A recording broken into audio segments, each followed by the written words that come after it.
ఒకప్పుడు దేవతలు మరియు అసురులు కలిసి అమృతాన్ని పొందేందుకు క్షీరసాగ మథనం చేశారు. మందర పర్వతాన్ని మథన దండంగా, వాసుకి నాగును తాడుగా ఉపయోగించి సముద్రాన్ని మథించడం ప్రారంభించారు.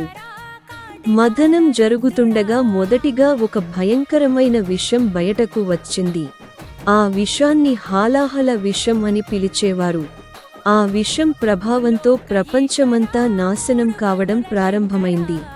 దేవతలు, ఋషులు భయంతో ఎవరికీ ఏం చేయాలో అర్థం కాలేదు. అప్పుడు అందరూ కలిసి పరమేశ్వరుడైన శివుడిని ప్రార్థించారు. లోకాలను రక్షించేందుకు శివుడు ఆ హాలాహల విషాన్ని తన చేతిలో తీసుకుని తాగేశాడు. అది చూసిన పార్వతీదేవి వెంటనే శివుడి గొంతును పట్టుకుంది. విషం ఆయన శరీరంలోకి వెళ్లకుండా ఆపింది. దాంతో ఆ విషం శివుడి గొంతులోనే నిలిచిపోయింది. విష ప్రభావంతో శివుడి కంఠం నీలం రంగులోకి మారింది. అప్పటి నుంచి శివుడిని నీలకంఠుడు అని పిలవడం ప్రారంభించారు.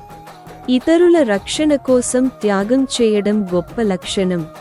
శివుడు తన ప్రాణాల కంటే లోకాల క్షేమాన్ని ముఖ్యంగా భావించాడు.